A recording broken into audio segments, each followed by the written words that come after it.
Hello and welcome. Welcome to everybody that's tuning in right now. So, as we know, when we go live with the live streaming, it typically takes a minute or two for people to press all the buttons and be with us.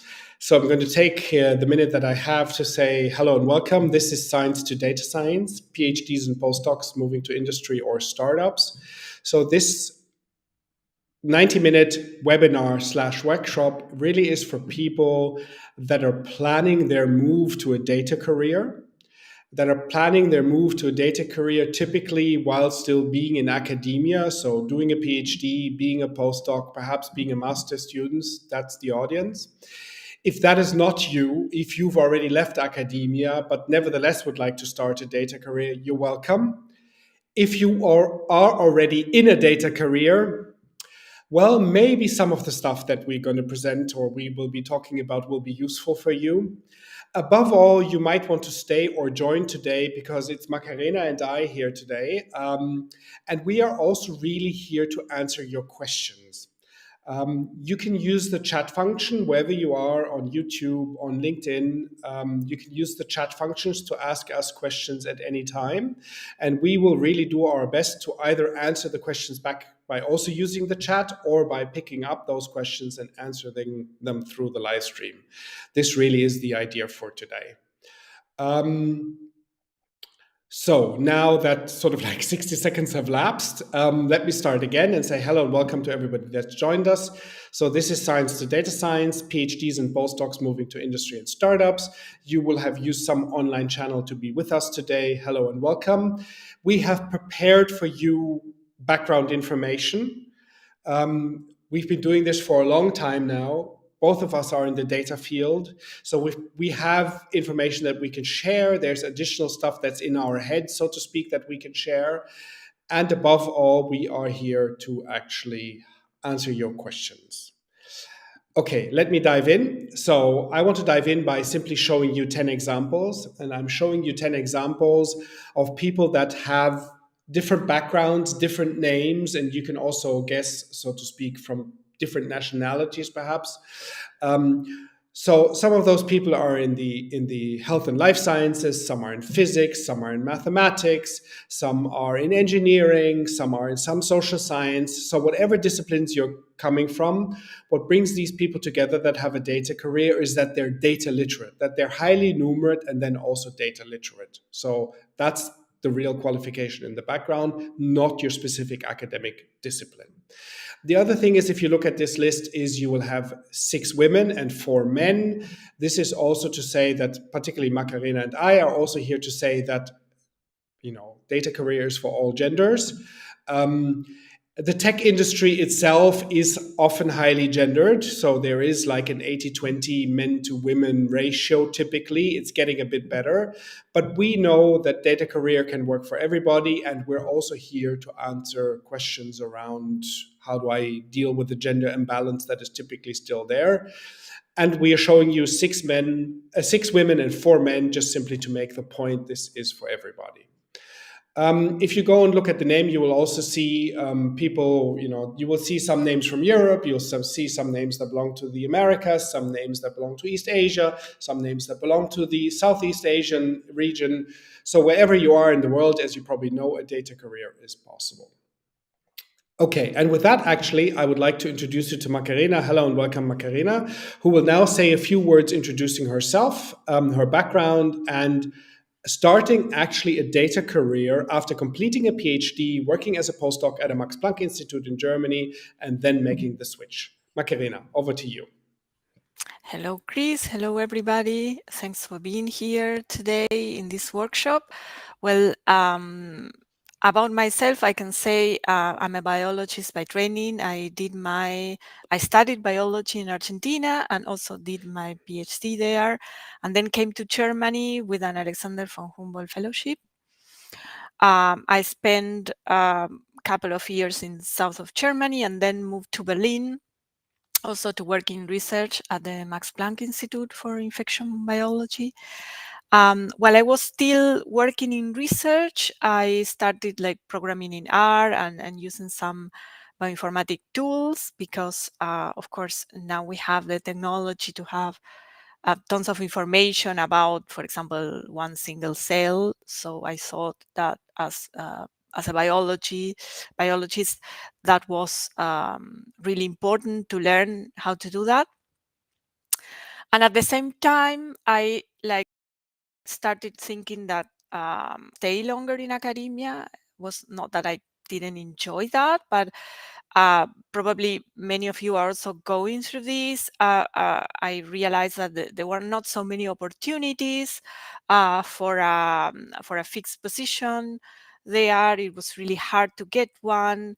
Most probably, you are expected to move to another city or another country every 2 years, etc., etc. And I didn't want to go through that any longer. I wanted to be more in control of and decide where to live and what to do. So once I started to leave academia, first I did a more formal training in bioinformatics here in Berlin, Germany. And then there I realized, okay, I ultimately enjoyed working with data and didn't want to stick to biological data. And I joined a data science bootcamp here in Berlin, where I met Chris, who was the director at that time. And then after that, I started working as a data scientist, first as a consultant, and then I started working in startup. I just mentioned that I started working in a startup. It's called Like Minded. Kencho was my previous employer, and I can tell you more about this transition later. Okay, cool. Thank you. So, if you're listening to us and you have questions for Macarena, also for her experience, so she's been a data scientist now since 2018. So this is the 5th year now, really. She's seen consultancy firms, she's seen startups, she's seen the ins and outs of starting a data career and what it means in the first years. So somebody here to ask questions. Not with us today, but also part of the team actually is Dina Daifala. She has to work Friday lunchtime today and is therefore not available. You can find Dina, like Macarena and myself, also on LinkedIn if you want to follow up later or have more questions. And then a bit to myself. So as Macarena mentioned, we actually originally met in 2017, 2018, while I was directing a bootcamp for career changers on data science in Berlin, in which Macarena participated. We both share something in the sense that we're both alumni of the Max Planck Society, Macarena of a specific institute. I actually worked for the Max Planck Society.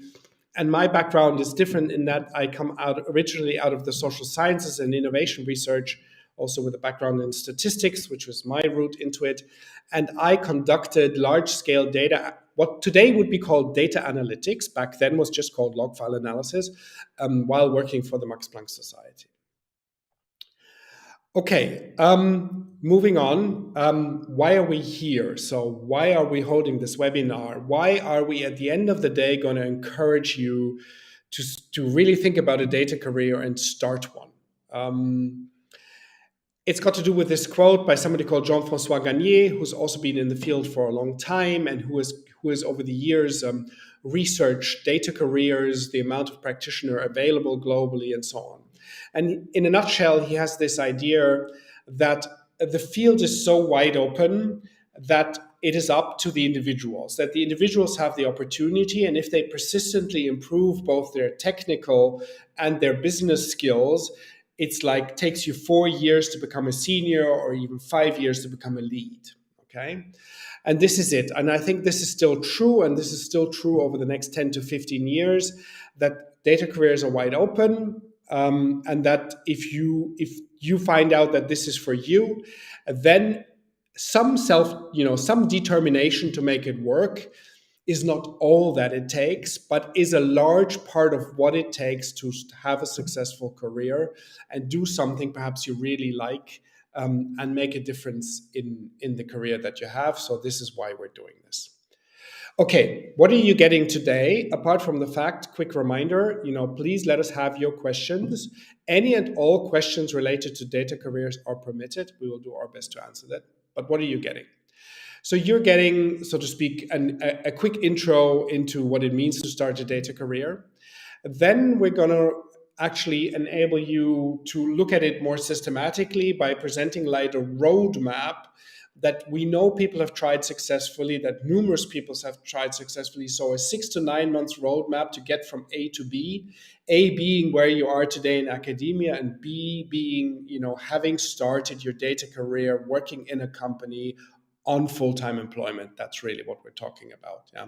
So this roadmap isn't to get an internship, or the roadmap isn't to get training. The roadmap is to get your first full-time position in industry or startup. That's number two. Number three is, because we're very, very pragmatic, we're actually going to look at examples of CVs so that you can see how to do this, that you can also a bit compare what do people have that start a data career, what is required, how do you present your skills. And then if we have any time left after, towards the end, we'll kind of bring it all together by looking ahead for the next 20 years. Actually, it's also something that Macarena probably has a view on. I have a view on. I personally actually think that the golden age for data careers is now ahead of us. So the next 10 years, I think, is the golden age because the field is now big enough and will still grow very fast. So we'll look at that. Okay, moving on and getting into the meat of the matter. We're doing this today. You can ask your questions. If you need more information, there is stuff we do through Eventbrite, so you can go and find us on Eventbrite and sign up for another webinar, or you can go on Medium. There's actually now a publication called Fluent in Data, where you will find all kinds of useful information that you can use. So, 2 more slides for me, and then over to Macarena for a bit. So, the fastest growing labor market for the highly qualified. So why golden age of data career? Why encourage you to go and look at this? What is going there? So I think that the growth of the profession from 2020 to 2030 is going to be some 10x or 20x. So up to about 10 million data practitioners. So we have a number for 2020, and that is 500,000 globally. Fairly well researched. Even if there were some errors in the number, it's a good ballpark estimate. So like 2-3 years ago, we had 500,000, and it is credible or reasonable to assume that there can be a 10x through the next year. So it's growing really fast. Numerate master and PhD students from any discipline are suited. Prior experience with Python or R and SQL is actually now a must-have, but I'm guessing most of you have that. That's why you're here. And then you have to look at the increasing specialization for data roles and domain expertise.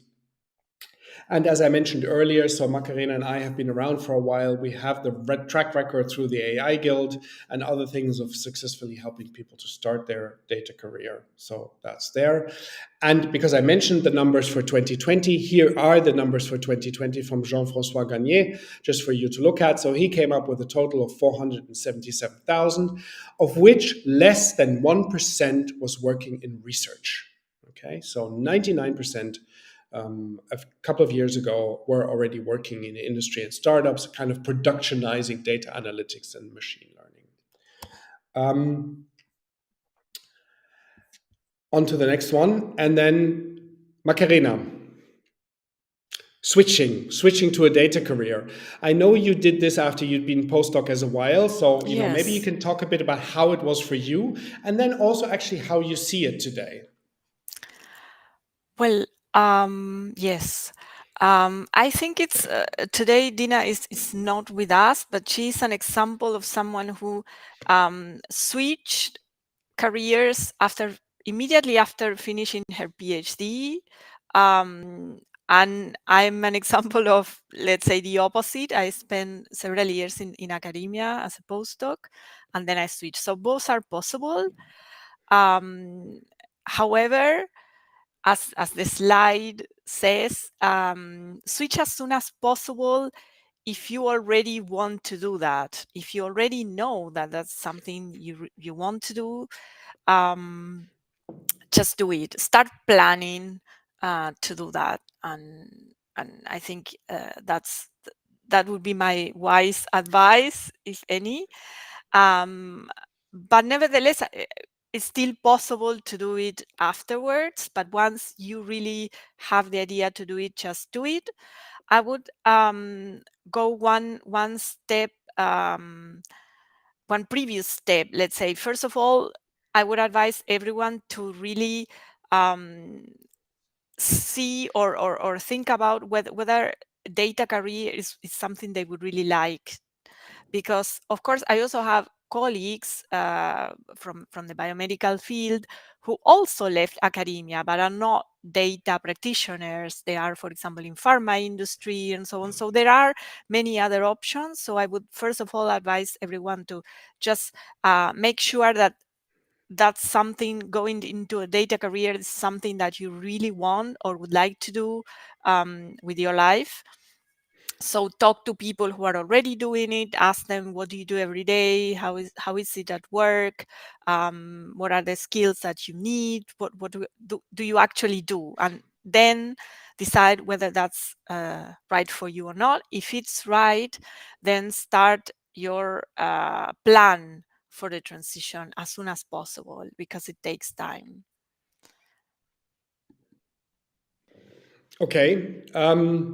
So on to the question of data roles, actually. So you became a data scientist, Mhm. but you probably also observed how the field evolved over the last 5 years. So what's your take on this at the moment? So if somebody's asking, I want to start a data career, how do I go about it? What kind of roles are available? How do you see that? I see that, well, there are like three main roles. Of course, there are others, but I would say three main roles, like data analyst, data scientist, and data engineer.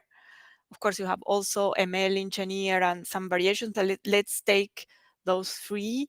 I would say data analyst is, there are many positions that, available for data analysts at the moment, more than for data scientists. I would say it's easier as a start. Maybe I would advise people to go for data analysis first, um, and try to get in and get their first job in the industry.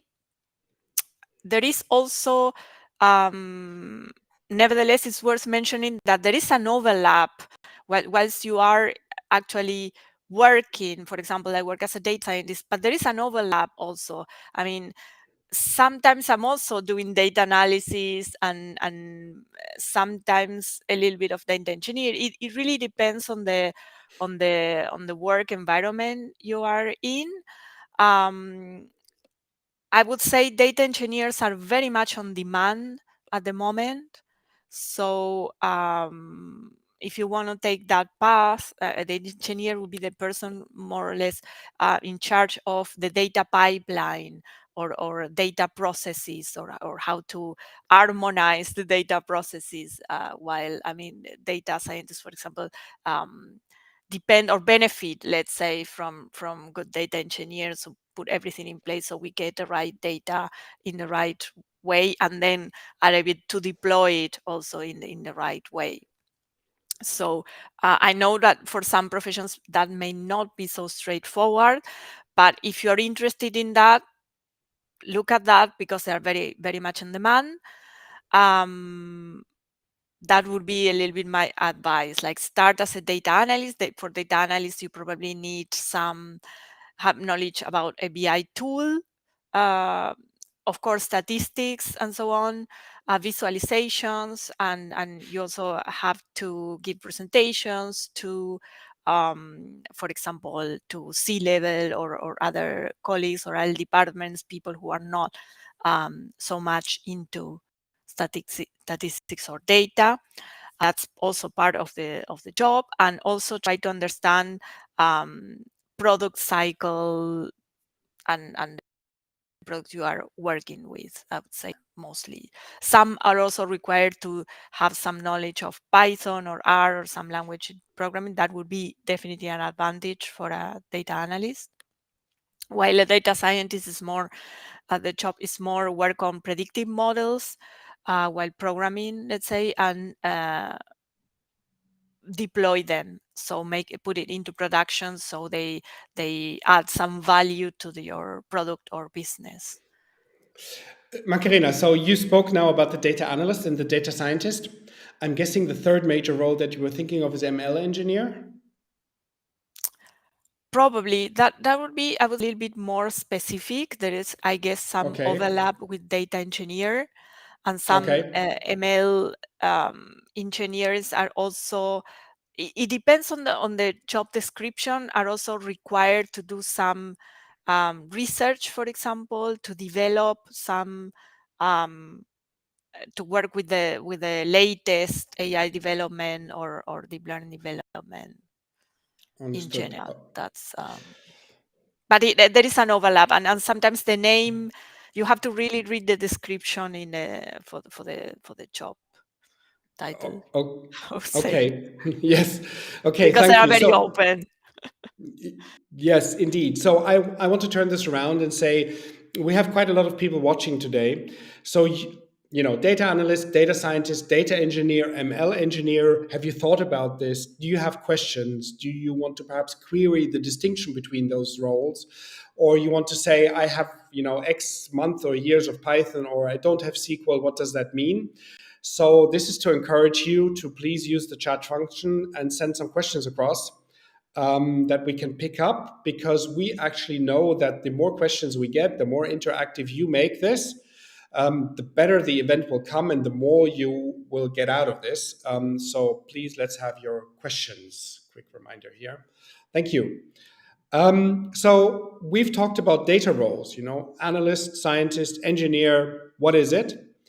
But it's not just that, it's also the question where to. So this is particular if you are in academia, particularly also I imagine that if, or we know that if you do a PhD, this can take a while. So I don't know, you do your bachelor's for 3 years, you do a master's for another 2 years, you do a PhD for another 3 to 4 years. So you're in education like 7, 8, 9 years. Maybe you have friends or family members or other people that have careers in corporate, startup, or consulting, and you really know what you want to do. Perhaps you just know about it and you're asking what you want to do.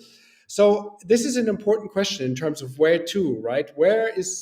Which type of company works for me? Where do I want to be? Am I more the type for corporate or more the type for startup? Macarena, back to you. So, Mhm, right, you were in academia also as a mhm, postdoc, and then you went mhm. to a consulting firm, and now you're working for startups. So, why did Yes. you choose a consulting firm initially? Well, initially, I think there were two reasons. First of all, I think it's easier to get a consulting job coming from academia from the very beginning. When you are doing your transition, I think it's easier there because your background is valued, and for several reasons. I think that is really a good way to start, probably. Also, because I mean, in consultancy, I really had the chance to work for different companies, different industries, because that's what you do as a consultant. You consult for other companies, and then that was very useful for me to try to understand how different industries or different companies approach data problems or data related problems or business problems that of course had to do with data. So that was very useful for me to see that coming from academia, because I had the chance to see different industries and different businesses. So I think that helped me a lot at the beginning. And then of course, as a consultant, that's the advantage. But the disadvantage is that for most of the projects, I would say you don't have the chance to follow them from beginning to end. So all the stages, you just jump in one of those stages and then jump out. And then I decided, okay, I just wanted to follow one product, understand, let's say, a product uh, more, uh, yeah, completely, let's say. So that's why I started working for startups. I must say that as a consultant, I consulted for corporate as well. Um, and so I can say a little bit about that. I mean, of course, in corporate, there are many processes that are already in place, so that's an advantage. You are going to infrastructure that is already working and probably already has data infrastructure in place and so on. Those are advantages. Of course, they have their own rules, and they depends, I guess, on where you are. You will have to deal with some level of bureaucracy or things that, for example, they were always done in one way and are not going to change. So there is probably not much flexibility, but there are many advantages of corporate as well. And then my experience in working for startups, I would say it's usually a very dynamic environment where you have to take care of many things. You learn many roles in one, which is also very, very formative, I would say. It's not for everybody, but I think that that's something um, that I would say in my case is positive. Um, if you take care of certain things. Let's say if you join a startup with the data infrastructure already in place, with a clear vision of what they want to do with data, and they have the right tools. So make sure that this is there if you want to join a startup, or if you want to be part of a startup that really starts building that. But at least make sure that there is a real will to build that infrastructure before Thank you, joining. Macarena. So we've had some questions come in. I'm going to quickly go through some of them and then go back to you. So the first one was a question about, the level of experience required. So we have somebody saying here, I have 4 to 5 years of Python. I've also used R and actually also already implemented some custom neural networks. Okay. So that is a lot of experience. It's also it's actually more than the typical experience. So this is more than that, particularly also because of custom neural networks and pre-made ML models already implemented. So that is obviously a great way to start a data career and should work. And then comes the question, but I'm worried I don't have enough stats background. What can I do? So to some extent, actually, the question is back. What do you mean by not enough staff's background? If you've been working with data for 4 to 5 years, you actually do have plenty of experience.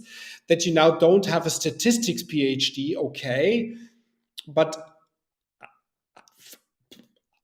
I'm wondering, why would you? Where would the hesitation be? Because I think with that type of experience becomes a high level of numeracy. So I think my first response would be probably all good.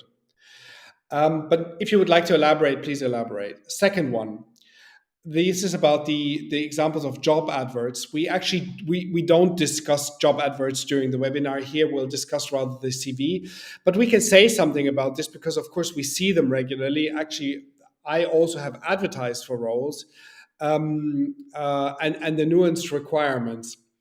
So actually, Macarena, difference between scientist and analyst. Mm, we both know that companies sometimes get this wrong. So you will see jobs that say data scientist, but if you look behind the curtain, so to speak, what the company really needs is somebody who's good with visualization or good with analytics, because they don't really have an infrastructure to put models into production. Or a data engineer. Or they, yes, exactly. So now I'm the candidate. This is the first time I'm looking. What do I need to pay attention to most when looking at these different job adverts to kind of sort it and understand what's going on? I would definitely say the type of advertisement where where there is everything, like from AWS to Tableau to, I don't know, neural networks, whatever you find is there. A very specific stack. Usually, companies who have a data infrastructure, they mention the stack they are working with, like meaning if it's Google Cloud or something, if they have a specific BI tool or something, where the requirement is like very broad, and also in the scope, like time series analysis plus I don't know what, plus predictive models plus absolutely everything, then they don't really know what they need. That that would be my advice. When it's too broad, when you have absolutely everything, then it's not So clear what they want. okay, the more specific the job advertisement, the more Yes. confidence you would have that the company actually knows what they're looking for.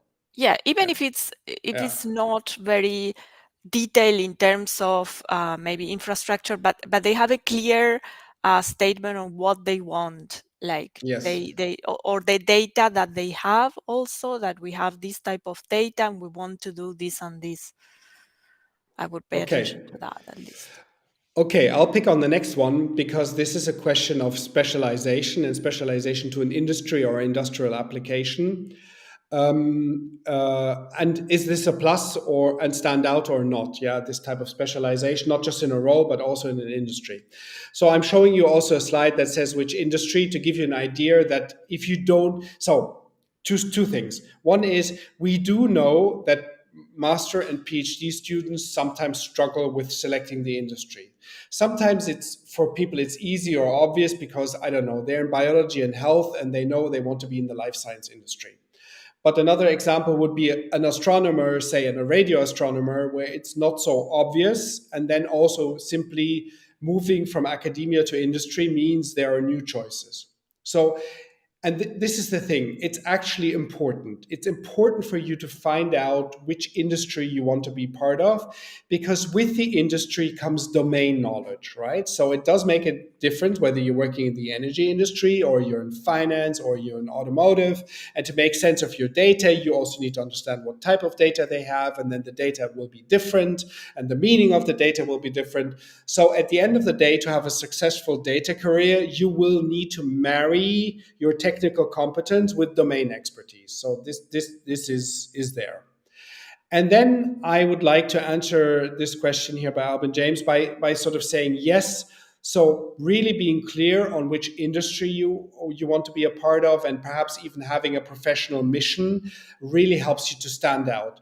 So I still one of my until today, of the past 5 years, one of my favorite mission statements of a data scientist slash ML engineer is somebody who said, I'm an ML engineer who would like to contribute his skills in the energy sector to help decarbonize the supply of heat and electricity. Yeah. That is really clear. So, and that is also really clear to companies. So, if you want to be in the energy industry, heat and electricity, but it's about decarbonization. Yeah. So if you're a company that is working on that or making a contribution to that, I want to talk to you. And that's great for the company too, because they know that you've thought about this and that this is what you want to do. You want to help decarbonize heat and electricity. That's really super. It's super for everybody because the match is so absolutely clear. So from my side, this is a clear yes. The more specific you are about the industry and the industrial applications you're interested in or have experience with, and sometimes it's just really good enough when you start your career to have a clear interest, the better for you and also the better for the company that you want to work with. Macarena, I'm going to hand the next one back to you. What is the usual level, junior in question here, for the first job? So, what can you say about entry level experience, entry level requirements, and handling this if you have a PhD? My favorite one on this is always the PhD who wants to have an internship, and me then saying, no, please don't do that. That's a really bad idea. As a PhD, you don't want to go for an internship. But how do you see it? Well, I agree. As a PhD, you shouldn't go for an internship. Um, I guess that if you already have programming experience and with code in your PhD, and also known statistics and probably published some data with statistics, I think that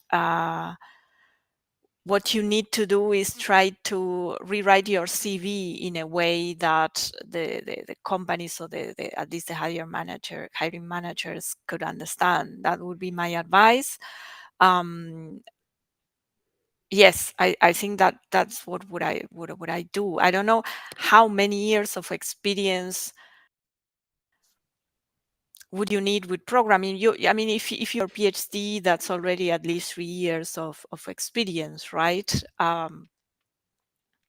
I think you also, if you're PhD, you probably also give presentations. We are going to talk about that, I think, when we are discussing the CVs format and what to include in your CV. But I think there are many, many soft skills that are also relevant to get a job. And I will try to put them out there as well, not only given that the basic technical issues are, I mean, the technical skills, sorry, are there. Okay, thank you. We actually had a rejoinder on this question of stats and yeah. So I suppose because stats are not natural for me, I always just looked up and then used what I needed for a given problem. Okay, so thank you actually for the feedback. Thank you for responding. This is great. Maybe this is also relevant to other people watching today. So my take on this would be, actually, you know what? That's fine. And then my second response would be, okay, if that's the case for you and you're not that into stats and you look it up, okay, then I wouldn't go for data scientist as the professional role. I actually wouldn't do that. There are other roles in the field where looking up stats and then using it for a given problem will take you far enough, or will take you all the way even. So look at it like this. If you're thinking about engineering roles in particular, then that that is just simply more compatible. So engineering roles, stuff also perhaps where there's more emphasis on programming or coding. And then if you say, we spoke about ML engineer, but there's also the NLP engineer that works with language, or the computer vision engineer that works with images and works with images. So there are engineering roles where, yes, in the background your numeracy matters, but you don't need to be you, it's not required that statistics is the, the stuff that you go to bed with and wake up in the morning because you're really intrinsically interested or motivated. Macarena, would you see that similarly, or would you have a different take on this? No, I would definitely say that. I agree with that. And also, one thing, don't expect that the jobs adapt to you. Try to adapt your background to get a job, let's say. I would say, I mean, and also, if you look at job advertisements or descriptions, you're probably not going to fulfill 100% of the requirements, but that's fine. That's normal. Okay. That happens to everyone. Exactly. So now we have a feedback or question from the other side, from Emilia, that says, when I tried to enter some companies, they were asking for very good software engineering skills, and she doesn't have them because she's not a software engineer. And there's a second part to it where she says, I finished a signals and systems department with a PhD. Okay. So this is actually an engineering PhD, as far as I understand it. Emilia, if I'm wrong, let me know. And you've been enjoying an academic career, and due to that, you don't have a computer science background, or you have not been a software engineer. I'd actually be curious to find out the details of the problem there, because so Macarena, you can correct me also in a minute. I can sort of imagine what's going on there. So I think something that I've seen over the past years is there was a rush for data and data careers, and then everybody was looking for the data scientist. And then companies discovered, just data science and modeling won't do it. We need to put the stuff into production. That actually requires software engineering skills. And then they didn't actually differentiate out the roles and build a larger team, which is what I think you need to do, have a large enough team. But sometimes try to actually put it on the individual or put it on the candidate, and then try to say, but you need to be a data person and a programmer. And actually, one of my favorite oxymorons on this is the full stack data scientist. I actually personally think you cannot be a full stack data scientist. That's nonsense. But I did see this for a while, people trying to choose that because they were trying to signal I can do the data and the coding. And I think so. Actually, and what I'm saying is the problem isn't with you. The problem is with the companies that don't understand that they need more people and that they need to differentiate the roles. Then, of course, the question is, how far do your data skills go? And should you be applying as a data scientist, or maybe should you be applying as a data analyst? Because for data analytics, also the programming requirements are obviously much lower. If we're talking visualization or dashboarding tools or something like this, then definitely no software engineering required whatsoever, actually. So it's to the specifics. General comment is, I think the problem isn't with you. And then if you want to help yourself and you've encountered this issue, I would start applying for data analyst roles. Macarena, what's your take on this? Yes, I would also say depends on what software engineering for that company.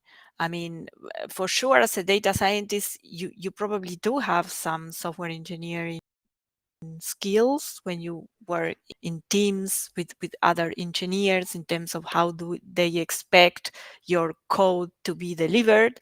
And I mean, I've seen everything. I've seen also some environments where they call software engineering skills just to Git, right? It really depends. So maybe roles, if those roles, if you don't have the skills for those roles, try to apply to other ones. As Yes, thank I you. mean, also don't I mean maybe, but don't expect that your first job is your dream job, especially if you are coming from academia. I'm sorry, maybe this is obvious, but um, I'm also not saying just take anything that is bad, not in the least. Of course, be selective, but also keep in mind that it's harder to get your first job coming from academia than to get this. So if something is not exactly what you dream for, but it's an entry to to some industries, just and then start preparing yourself for the next one. So the sector is also very dynamic. I mean, you can switch jobs relatively quickly if you want to, at least at the time being. Okay, thank you for that. Actually, so to speak, out and over to you, Emilia. So you've written a number of messages. Actually, thank you for that. That's the purpose of this, that you can voice that. It would now be interesting to find out from you if this was useful, what we're saying, and then also if this isn't yet good enough or you need more. Please use LinkedIn, for example, to reach out to Macarena or myself. And we can continue the conversation. Okay, I want to move on to the next one. Wait a minute, I just need to find where I was. So here I have a question from Giacomo about corporate startups and consulting. What are the differences in terms of average salary? And what are the differences in terms of remote working? Okay, I'll pick on that. So the salary differences may be there or may not be there. This is not so easy to answer. So it also depends which country you're looking at. So, give you an example. If you are in the United States, then in a lot of startups, or at least in a lot of the internet companies, the salaries will be higher than in corporate. And they will also be higher than in consulting. And Silicon Valley is now famous for this, right? However, if you were in Germany and you were working in the Berlin based startup industry, then your salaries would be lower than in corporate and consulting, also because a lot of the corporate and consulting is not in Berlin, but in Western Germany. And for certain historical reasons to do with German history, salaries in West Germany are higher. So it really depends. You need to look at this. But there's another interesting way of looking at this. So put it like this. In startups may be cash rich or startups may be cash poor, and that will impact the salaries. So that's one thing to find, to really look at. Are you looking at a well-funded startup, or are you looking at an early stage or not so well-funded startup? That will make a difference. And then the charm about consulting, particularly if you're working in a reasonably large consulting firm, it doesn't there are the very big ones that have more than 100,000 people on board. But if you have one that has like 5,000 or 10,000 people, even then, consulting is interesting, possibly when you come from academia, because it gives you insights into many different industries or insights into many different companies. And it also gives you a career path with really regular and clear promotion steps, right? Consultant, senior consultant, manager, senior manager, director, and a really clear rhythm of like every year or every 2 years, maximum every 3 years, where you get a promotion, including, of course, also then possibly the tough principle in consulting of up or out. So you actually need to get the promotion, or your consulting firm actually expects you to leave. Okay. But these are the advantages of consulting, right? Clear promotion path, variety, and the possibility to figure out what it is that you want. And if the consulting career is for you, you stick with it. And if not, you use your consulting engagements to find the relevant industry position for yourself. So that. And then corporate, of course, simply comes with a lot of job security. Even in economies where hire and fire is easier, the corporate jobs are typically more secure. And if you're in Europe, then corporate jobs often come with a more or less long-term, if not lifelong, employment guarantee. So here you go in terms of differences. And then remote working, really hard to say. So I was impressed the other day because somebody was telling me that Spotify now has a work from anywhere policy, just really anywhere, and that they've been collecting data on this work from anywhere, and they have seen that the retention improved, so less Spotifyers are leaving. They also have clear data that shows that recruiting is improved, it's faster. And they have clear data showing that the diversity of the employees is also improving significantly and rapidly.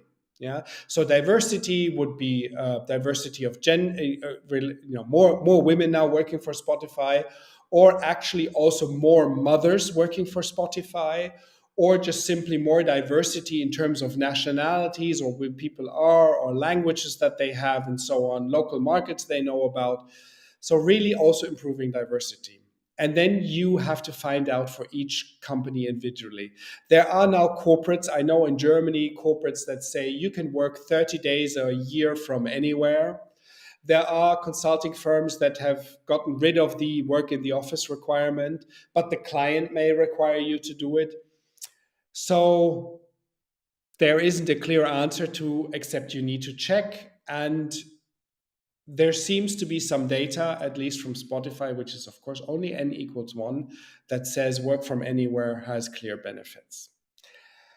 Macarena, how's this for you? I think you're also you're moving to work from anywhere, are you? I am, but I would say it.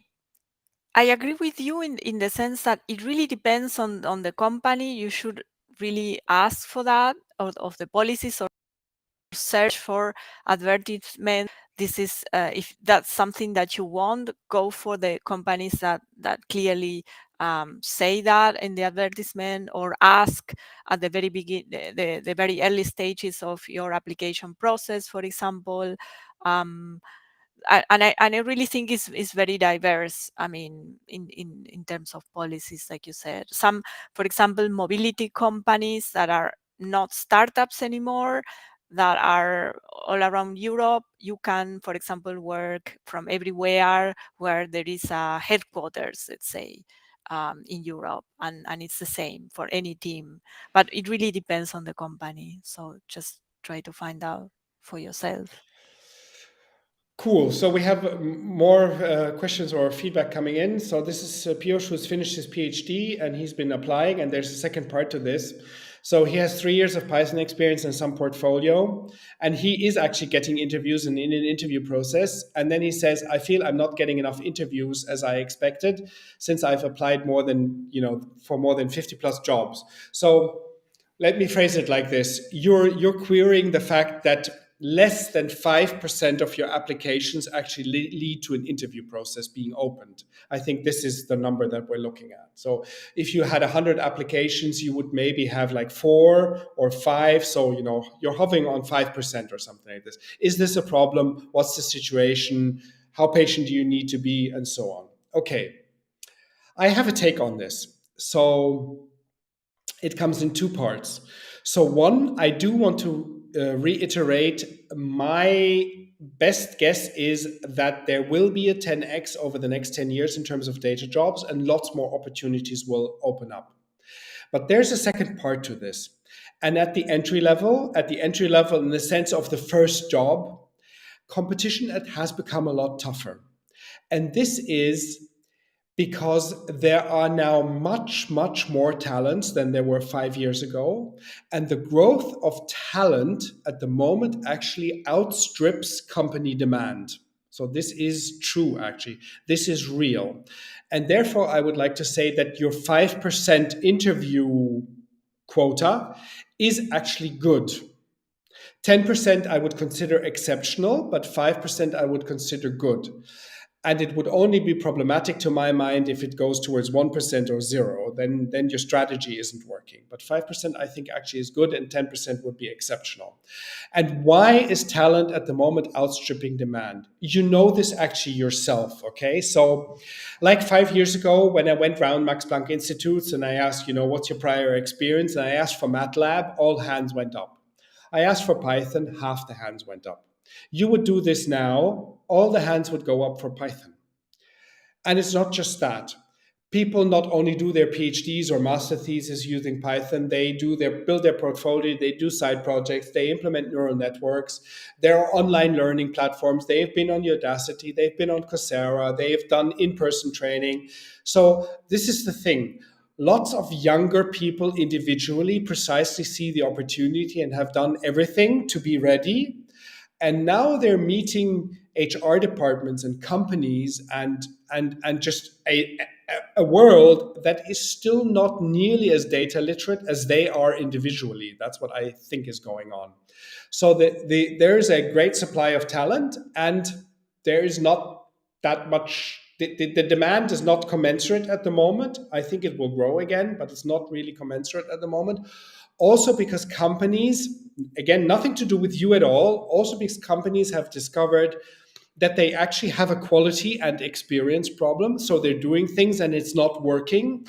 So there's this famous, it's a bit of an urban myth, so to speak, or it's hard to get numbers. So how many use cases make it to production? So use cases to production actually means companies start a project, and are they putting it into production in the sense it's working and it's either making money or saving money, and there are some real users to this. Okay, and journalists and the tech media and so on keep researching this, and they come up with a number that like only 10% or maybe 20%, but a small amount make it to production. So there's a problem there. Okay, and companies are trying to fix that problem. And while they're trying to fix that problem, they need more senior people, and they need better senior people. And this impacts also, again, your entry level. So, Macarena, over to you. I think 5% is a good quota. How do you see that? Depends, but I would say it is tough in any case. Also, be aware that maybe, the fact that you just apply is not maybe a good strategy. Just to try to narrow down, apply to the things where you think are more, fit more to you. That could be one reason, but also I agree that, for me, even sometimes with experience already, when I applied for, let's say, second jobs, I had like 20%. And I applied to the positions where I thought I put, the requirements would fit my knowledge. So I think, yeah, it is quite normal that most of them are rejected, and especially nowadays, and especially for an entry level nowadays, it really takes time. It's not that low as it seems. It is low, but that's the way it is at the moment. I agree with you in that.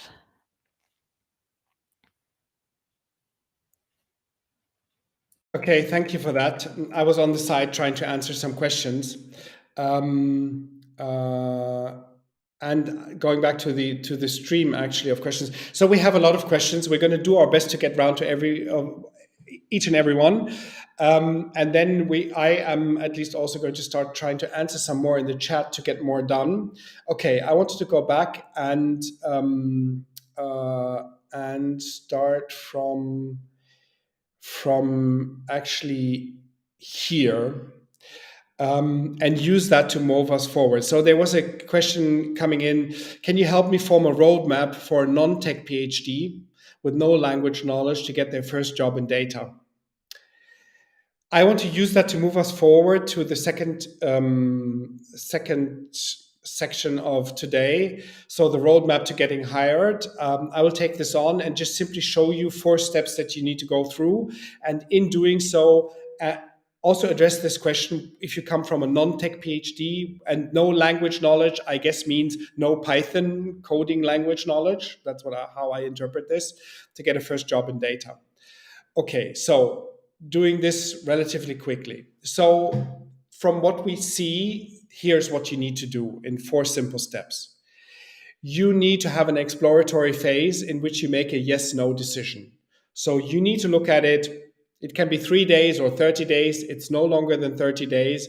Make a decision, data career, yes, no. Explain in a minute how you do it. The second is, if you want a data career, you actually need to find out which direction you're going to. And we already talked about this. This is actually which domain, which industry, which type of company. That's the second part. And only then, afterwards, do you start searching, or you decide that you need more training. So this is also this question of, for my first job in data, what do I need? Okay. Only then do you make that decision. And then the 4th step is already actually the interviewing process and signing your first full-time employment contract. And here's how this goes. So the first thing you need to do is data career exploration. I'm guessing many of you have already done that and you're decided. You've done some online courses, your PhD with data, you have 3 years of Python programming experience, and you really know that this is what you want to do. If you're not entirely sure, there's just 2 things you need to do. One is you need to go and work with some data. Also, if you are from a non-technical, non-coding background, you need to go and work with some data and find out whether this is what you want to do from 9 to 5, because this is what you will be doing from 9 to 5, data. And the second thing is you need to preferably go and talk to 2 to 3 people that already have a data career. And really, you don't need to talk to 30 people that have a data career, but please go and find 2 to 3 people in your network in your city. Alumni of your academic institution, people you can find through a meetup, people you can reach out to on LinkedIn. Have a coffee conversation, have a Zoom chat.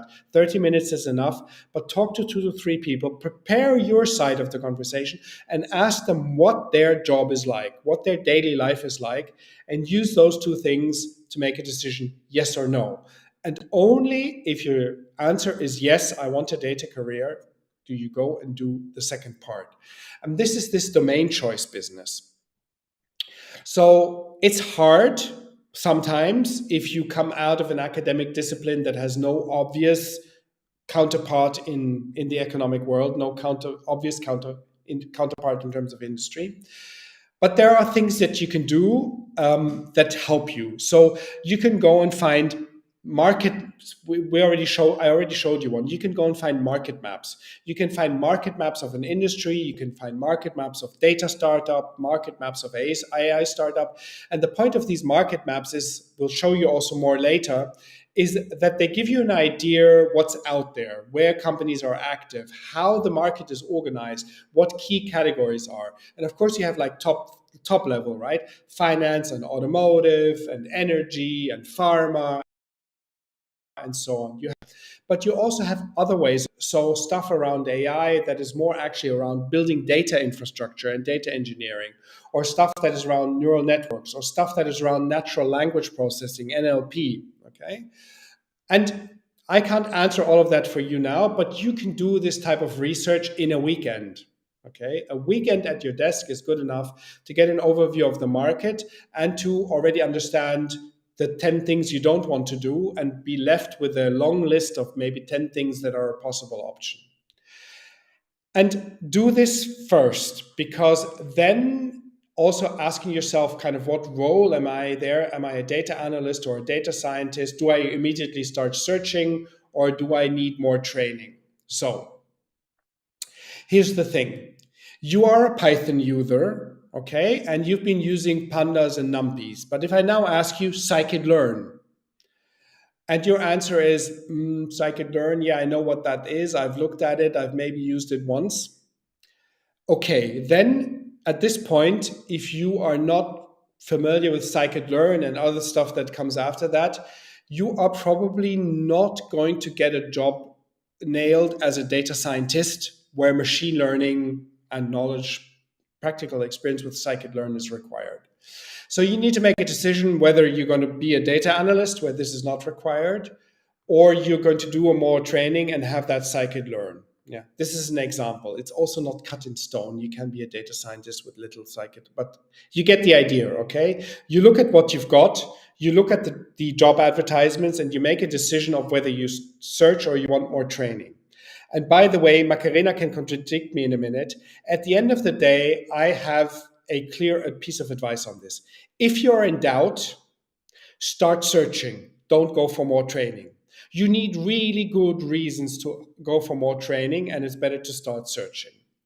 And now comes the answer to this question. So you have no Python or SQL experience, but you want to have a data career.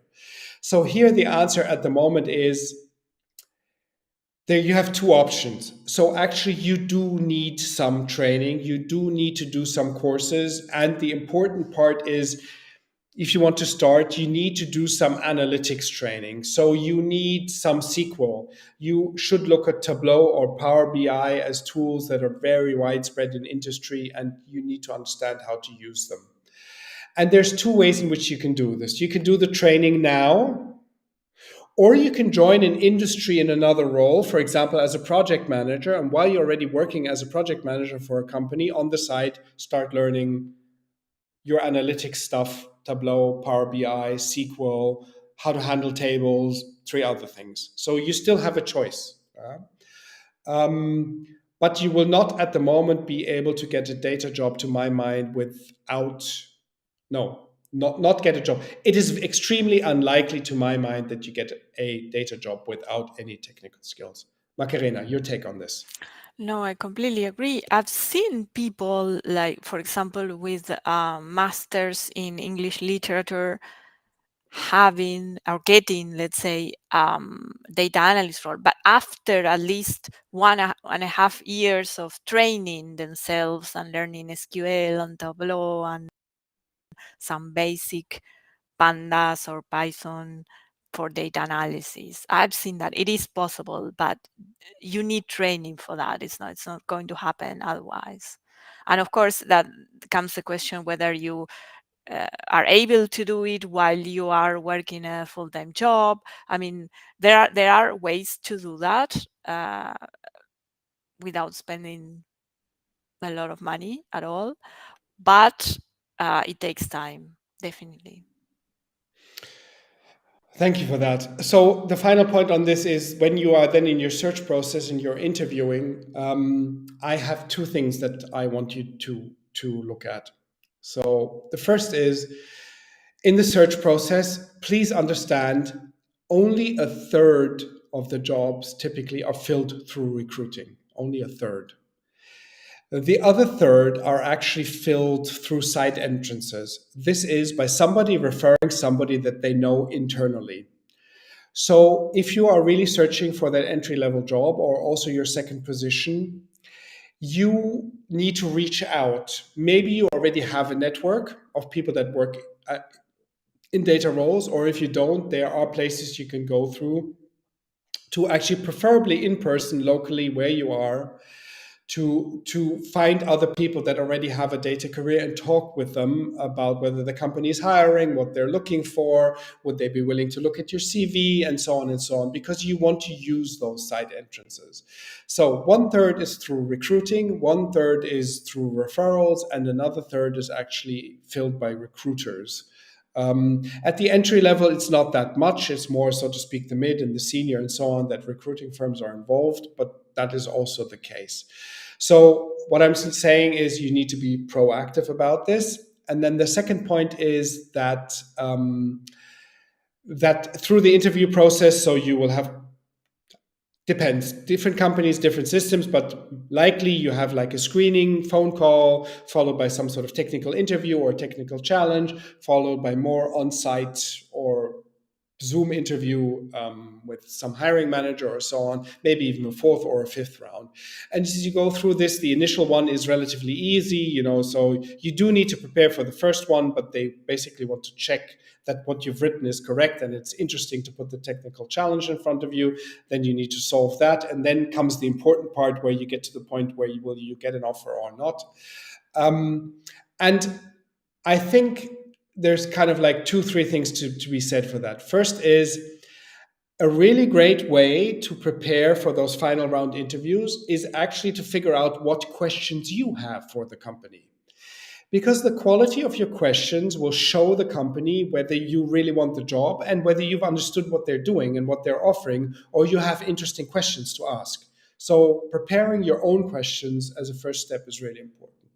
Then the next one is a stumble question, where sometimes the interview process unfortunately ends, and that's salary. So if they come and ask you for your salary, sometimes they even ask for the salary on the application. Actually, please be careful. So if somebody asks you on the phone or in the interview process your salary expectation, first please try to turn around the question and say, what's your budget for the role? You give it back. You can say something, I'm really interested and I've actually done a little bit of research on typical industry salaries, but I don't know, what's your budget? Okay. If that doesn't work and they still ask you, please don't give a number, please give a range. You can Google this or chat GPT this for salary surveys for data scientists or data analysts in some country or some city. Please do it. And this is actually at entry level the best you can do. You can say, I've done my homework. The salary surveys that are available online indicate that the typical salary range is 60 to 70. I've looked at what I bring and I think 65 to 70 is what I would like to ask for. Okay. This way, you've shown that you've done your homework, you've indicated some flexibility, you've given a range, and so on, and all should be good. So this is point number 2. And point number 3, when you are in those processes of interviewing, so you've asked your question, you've hedged it by being clear on the salary, what else can you do?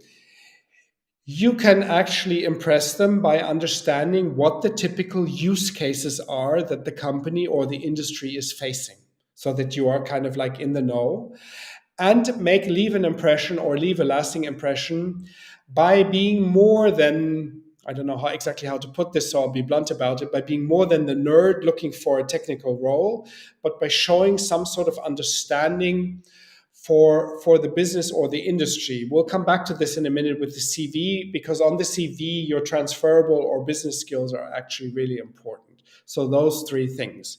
Macarena, any final words from you on this roadmap business before we move on? Be prepared for your interviews. Do your research, know the skills required for the role, know what to answer when they ask you if you have those skills and how you applied them. Be prepared for the salary question. Be prepared to answer why do you want to join that team or that company in particular? What do you know about the company? Those are the things that I would advise. Thank you. Then I'm going to move us on, and we're going to be showing you examples from CVs. So, very pragmatic. What does it need to look like to continue answering your questions?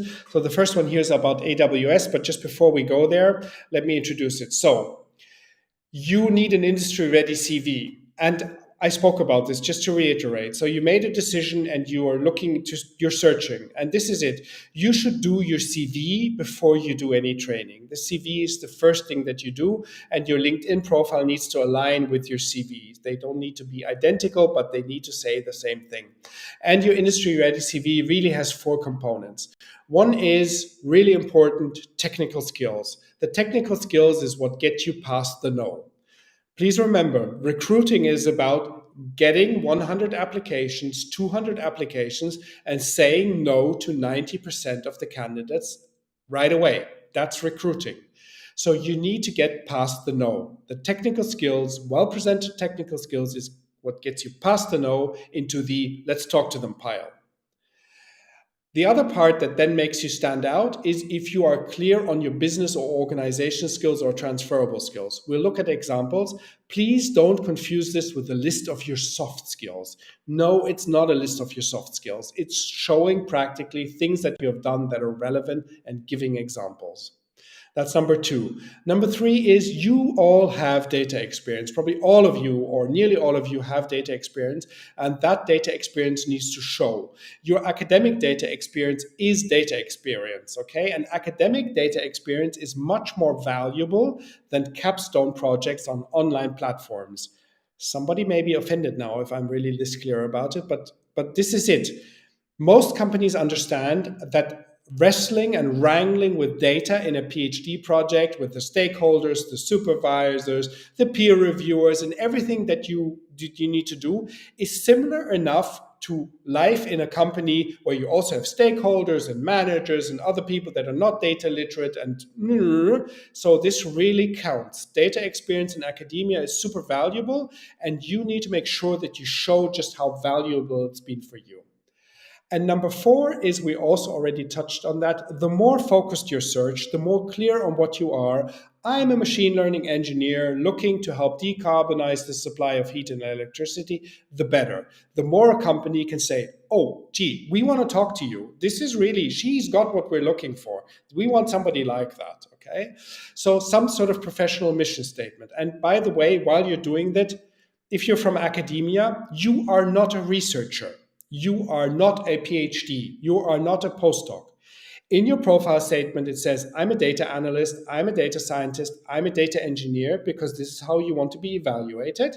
And then you say, I'm a data engineer with a PhD in radio astronomy, so that it's really clear, you have this PhD in radio astronomy, but you're looking for a data engineering position with 3+ years of Python experience and special skills in X, Y. And by the way, I'm looking from March 2023 in Berlin or Amsterdam, preferably in a startup.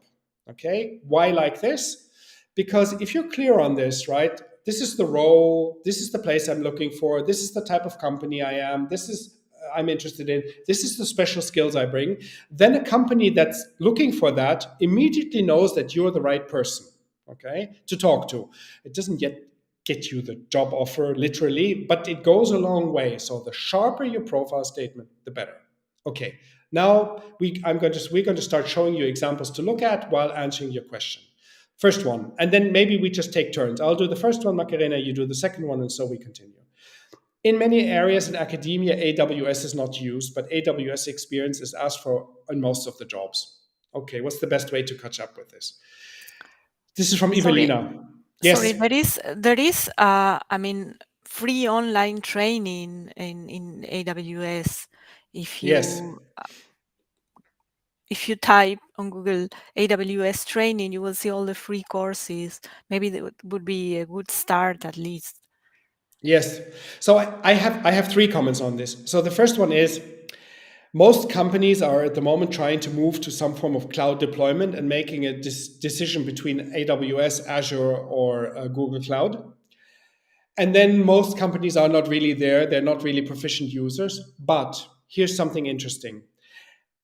We have observed that getting an AWS certificate or a Google certificate or an Azure certificate. And this is the point. Getting it from the vendor, so getting it from Amazon, Microsoft, or Google, actually improves your salary by a lot. So this is a really interesting side project. AWS certification, or from one of the other big ones. This is an interesting side project to do. And if depends on your prior experience. So we actually did this with people. They did the training, and we saw that in 8 to 12 weeks on the side, commitment of like 10 hours a week, people were able to get the Google or AWS data engineer or ML engineer certificate. So this is worth doing. Okay, next one. We have here a master in astrophysics that has extensively used Python and advanced data analysis stuff. And then here comes the second part. When I was looking for an internship, I asked the employer in my prospective company what I lacked. And then comes, they told me that even though it is clear from my CV that I have the necessary background, they're not sure how capable I would be in implementing that knowledge outside of academia. What can one do? Macarena, this is a really interesting one. So lots of academic experience and a company that is, what do we do with this? What can you do? For sure, you could do many things, but I mean, in that case, I would need to know if the company was what was the company doing. I mean, were they really deploying ML models? I mean, how much into data are they, first of all? And how was your internship there? I mean, were you able to adapt to the environment? Those would be my questions, because I'm sure that someone coming from academia can adapt to the industry and deliver. Definitely. For sure, you probably have to learn some business language and get some understanding, but I don't think that this is so difficult to get, especially if you already have masters in some relevant field. I mean, if you understood that, it's easy to understand some basics from business. I don't know, how do you see that, Chris? So actually, I think there's a little trick you can do. So the point was here that Abhinav said that he has prior experience in academia, and actually plenty. Okay. So if you've done things in academia, who was the user, right? So even in academia, they're like users or customers of the work that we do. And you could simply point out who the users or customer were. And this already goes some way, right? So, I mean, this is the academia industry divide. So in academia, you do it for the love of the work. And in industry, you have users or customers, and the users or customer typically actually pay for something. So there's a business. Okay, so what were your users or customers in academia? Maybe it's just other academics, and then that's fine. But you could show how or what that was. You could also actually, to some extent, take your academic experience and decontextualize it a little bit. So by decontextualize, I mean, instead of going on to the details of your academic work, I'm going to take radio astronomy as an example. So something that's really interesting about people that do things in radio astronomy, and maybe that's close enough to your astrophysics, is they have to handle terabytes of data. They have to handle really large volumes of data. And they have to do a lot of cleaning and engineering before they can do anything with it. And that's it. You just say, over the course of 2 years, I had to handle 70 terabytes of data. I spent 100 hours cleaning that data. And then I did X and Y with it. Okay? And there you go. You've just proved that you can handle large volumes, you know how to clean it, and so on and so on. And that also goes a long way. So I'm really saying, to some extent, it's a presentational issue. And then, yes, there are some companies that then will still go, we don't like this, or we don't want it, and you don't have prior industry experience. And I'm going to come to that now, because Amelia got back to us and said, and for junior positions, they're already asking experience in industry. and for tools and skills that I can't gain without working in practice. This is true. So, and then I'm really sorry about this, and I guess we are really sorry about this. It's not your fault. So if a company is hiring for entry-level experience, but then saying you need 10 years of practical work experience in industry already, that's actually nonsense. I mean, there's nothing you can do about this. There's nothing we can do about it. Yeah. So if you're hiring entry level, you're hiring entry level, and then people will not have prior working experience in industry. I mean, doof. Yeah. And no, a 3 month internship is not prior working experience, not to my mind at least. So this is rubbish. I'm sorry. And the best you can do is move on. Yeah. I just understand it's got nothing to do with you. It's a company that has bad recruiting practices, actually. That's just how it is. Macarena, you've probably also seen this around. So what, how would one handle this? I mean, it's frustrating. It's It really, is, but it also, I mean, it also happens not only for juniors. It happens. It happened to me several times when I was already. I mean, I was not yet not applying for entry positions because I already had some experience, and then the advertisement didn't say didn't mention that they were looking for senior or with extensive experience, and then I learned that at the very late stages of the interview process when they said, okay, yeah, it's good with you, but you don't have so many years of experience. And that was never clear throughout the process or the job advertisement. It happens. yeah. Just I'm really sorry that happens. It's really not a nice experience, but keep on applying. That's all you can do. And going back to the previous questions, I mean, there are many things in academia you have to highlight and that seem very irrelevant while you are still in academia, for example, like giving presentations, but you really have to mention that because not and be sure that you, for example, presented your work not only in front of your colleagues or colleagues from the same field, but also to, for example, to people who are not experts in your field. For example, I personally I was, as a biologist, had to work with some biological samples, and I had to write applications for ethical committees, let's say explaining my research to ethical committees. Or I was a fellow, for example, of Alexander von Humboldt, and then I had annual meetings where I had to present my research in front of course, all of them were academics, but many in social sciences, for example, or physics or something completely different than what I was doing. And I had to explain that to those people. So make clear that you are able to do that, because this is a very relevant skill in industry, for example, that you are able to talk about what you are doing. And that's something that you will be doing as, for example, as a data scientist, trying to explain your work to people who are not data scientists or numerate. Indeed. Thank you for that, Macarena. So the slides that I've put up are around transferable skills, and perhaps you're looking at that, and this is the point, right? So communication skills, project management skills, it can also be hard skills like analytics skills and so on. And you need to describe very specifically examples of how you have already acquired them and used them. Moving on, there's another question come in about choosing portfolio projects, and actually the question is about research and non-research focused companies. But I want to take the question and answer it indirectly. So this is really about data projects, and then data projects in your PhD versus also maybe data projects on the side or stuff that you can do, portfolio projects, capstones, Kaggle competitions, or whatever else you can do. Okay. So the point to my mind is not, is it research or industry? That's not. It's the other way, it's in a different way.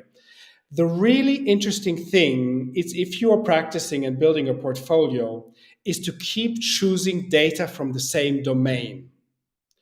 There's also a later question about coming here, difficult to focus on a specific domain, to decide on it. This is the thing. So If you want to be more appealing to companies, there's one simple way to do that if you're doing data projects. And that is, if you're using finance data, to stick with finance data. If you're using energy data, to stick with energy data. If you're using e-commerce data, to stick with e-commerce data. And to keep using the same data, not the same data, sorry, not the same data literally, but the same data from the industry, so to speak, so that you build up expertise, so that you've iterated on it, so that maybe it gets more difficult or your output or results get better, and they pay forward to the domain that you want to go to. Okay, that is actually really interesting. And then the data may be more of a researchy data set, or it may actually be from industry players, and very likely it's more of a researchy data set because companies typically don't release data that they feel are really important to them. So, but that's what does the trick actually. So that's how I would go about it, and I think that makes a difference. Then we have another one here. PhD in material science, went to the consulting industry, now in a startup DS team. So Macarena, a bit like your journey. And then here a comment, just wondering what are the typical career route for other academia to DS? Have we seen typical career routes? Do you see typical career routes? No, not really. Probably not. Not really, right? No, there is not one, at least. Okay. So there's another comment that I have here about we already spoke. Why do not companies trust academics? To be specific, I have a PhD in physics. Okay, I want to take this on and say, yes, I get the pain. And yes, we've already spoken about this earlier, then actually it's not your fault. I mean, rejecting you in the final stage of the interview due to lack of industry experience is an excuse. I mean, that was obvious at the beginning. Yeah, so that's an excuse. And then here, two things. One is there is actually an industry that loves PhDs. And the industry is the consulting firms. Okay. So for consulting firms love hiring PhDs. Why?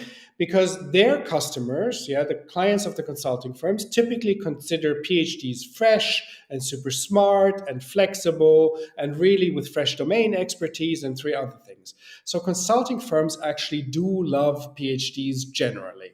So, question back, have you really tried consulting firms if that's an issue for you or a concern? Because they do really love PhDs. That's one. And two is, I personally, in my network, know a lot of PhDs that have made rapid career progress.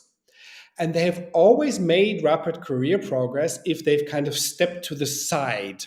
And by this I mean is, so you have your PhD and you have really, really deep domain expertise. But what you don't yet have is the industry experience. And what I've observed is that if people have been really willing to go with an industry and domain and actually understand the customer needs or understand the product or understand some specific industry challenges, then this has really accelerated their career.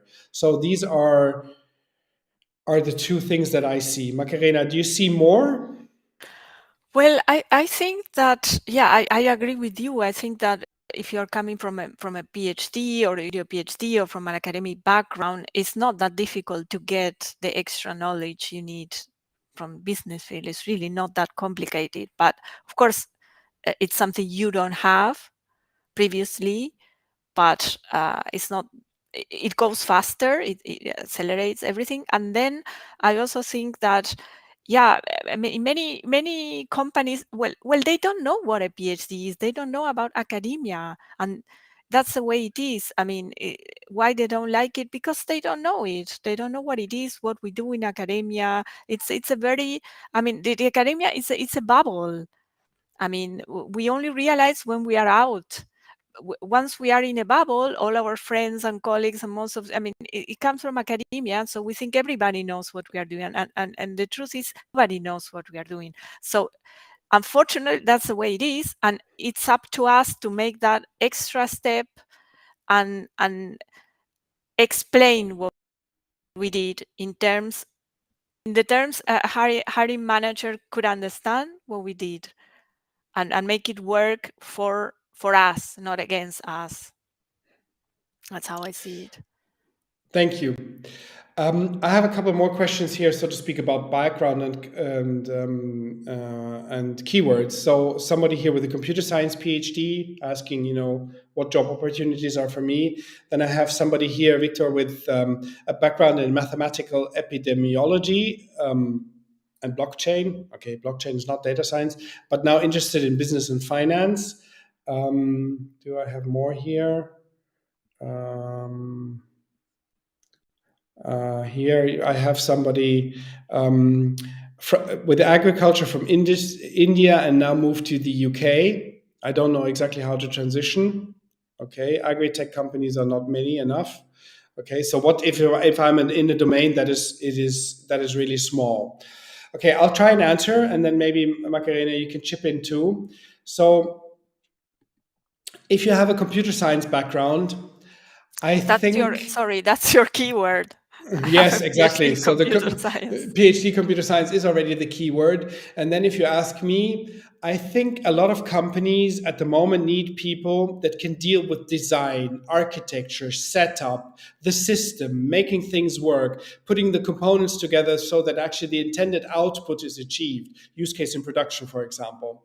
So that's a big plus at the moment, particularly if you can show that your computer science degree and the PhD comes with an understanding of these fundamental issues of making the system work. They should.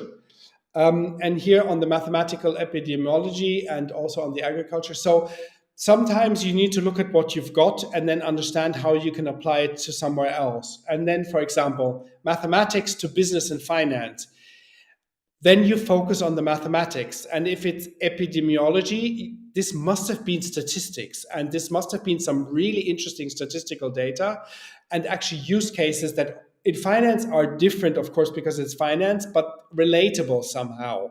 So this should actually work. Like 20 to 30 years ago, Wall Street, the early hedge funds, they loved going to Geneva, and they loved going to Geneva to CERN, which is actually high energy physics. And they hired a lot of high energy physicists because they understood that they brought a background knowledge and a skill set that was actually really, really good for Wall Street. So these kinds of transitions have been done before. It works. And actually, a lot of banks know how to handle this. So I think you're good.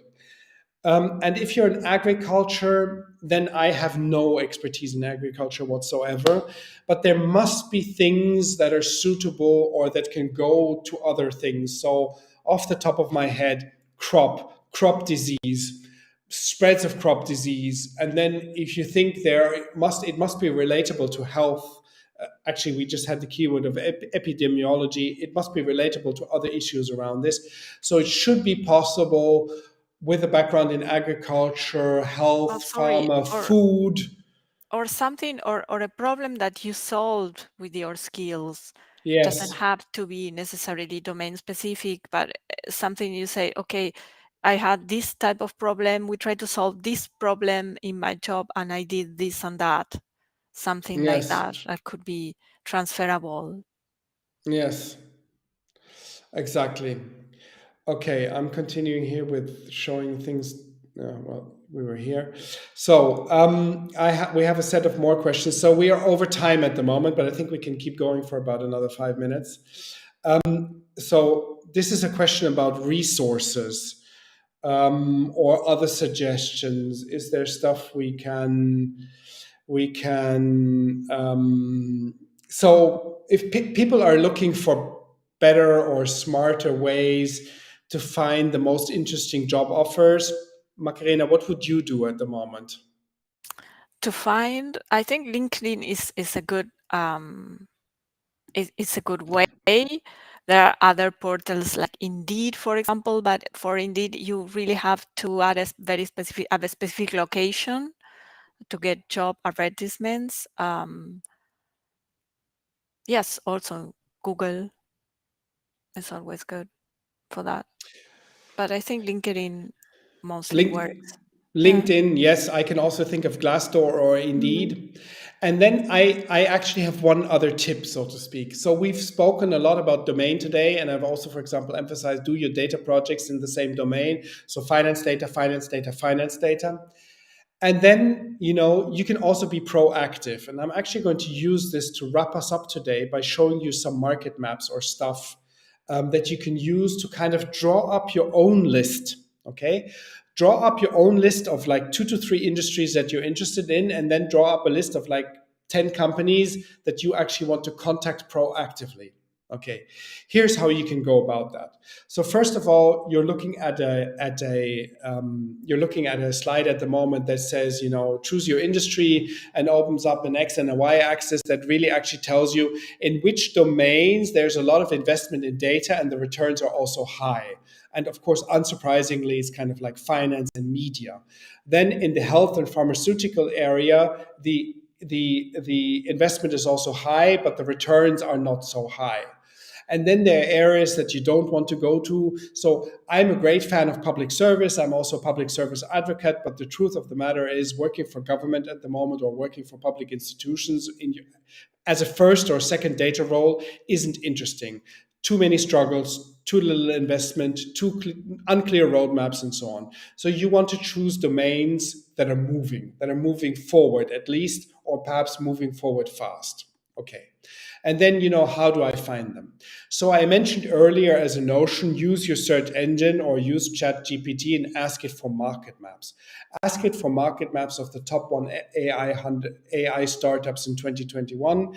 Then look at the market map, look at the categories in which these startups exist, and understand that if there are a lot of top AI startups in a certain category, then the whole industry needs to embrace data. It needs to move. Everybody's looking to move on this. Of course, a classic example at the moment is finance and everything around investment banking, for example, where you've seen the robo-advisors and other kind of stuff. So it's moving, okay? So here, market map AI startups. Another example, then actually specific, so to speak, a market map, fintech. Okay, so a particular industry might join it. And again, you see, credit scoring, direct lending, personal assistance, insurance, debt collection, business finance. So it gets more specific, those domains that you see. And then you can look by country, AI startups in Germany, okay?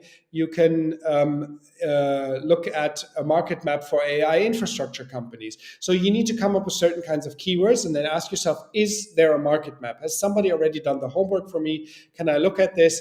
And notice that, of course, these market maps, just go back a couple of ones. They always come with logos. So they always come with lists of companies. So somebody's already really done the homework for you. And then you can use LinkedIn or Glassdoor or whatever to quickly see if these companies are advertising. And if you have a special interest, don't just apply. Find somebody in that company who's already working there that is willing to actually talk to you. I think this is how I would go about it. And with that, I think I would sort of wrap it up today. The final slide that I would like to show you for some parting words, and then hand over to Macarena to close this. So we started with the data career opportunity. It's a growing field. It's a rapidly growing field. And I want to close off by saying that I think the next 10 years are going to be better than the last 10 years. And I really see it like this. So 2012 was when the article got published about the data scientist as the sexiest job of the 21st century. So 2012 to 2022, the first 10 years, highly experimental, lots of proof of concept, a lot of things that didn't work, lots of small teams, lots of sole data scientists trying to hack it. Everybody was learning, everybody was experimenting, a lot of stuff didn't work. Some people got frustrated. There was a lot of frustration. Okay. Here's the good news. So everybody who's now doing this understands that they need to organize stuff at scale. So over the next 10 years, teams will grow bigger. Companies will become better. Teams will become more proficient. You can learn better at entry level because you have mentors that have gone through this and can show you what to do and help you avoid the most severe mistakes that one can make early on. And as this grows, it will become more established. The profession will grow. There will be more leadership positions over the next 10 years. So I actually think that the next 10 years in organizing at scale means that this is the golden age of the data career, the next 10 years. Macarena, over to you. Thank you, Chris. First, I would like to quickly mention that someone in the chat said that his or her family has been affected by the earthquake in Turkey, and she's really looking for a job. I'm very sorry to hear that. I would say to that person, please feel free to connect to us in LinkedIn and see if we can share a post with our network. And if someone can help with that, that would be also something we could do from here. But coming back to the talk, I also think that the next years will be really very good for data. I mean, at the moment, I understand that it's difficult for people who have not yet transitioned in the sense that it might take a little bit more time for an entry job that before, but I'm sure this is with the right approach, with the CV, with the roadmap, and also making your own research about the roles and the industry and where to look at.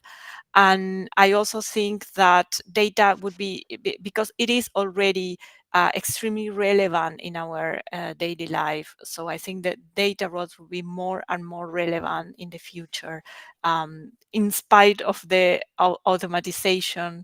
There is, I mean, the human factor is still very much needed, but people who have a domain knowledge. So that would be also my closing remark, and also to say thank you to everybody. Thanks to you, Chris. And if you want to connect in LinkedIn, please mention that you've been part of this workshop. That helps also a lot to us to have a feedback from you. And thank you. Thank you, Macarena. So thank you for everybody who attended today. All the best. Enjoy the rest of your Friday.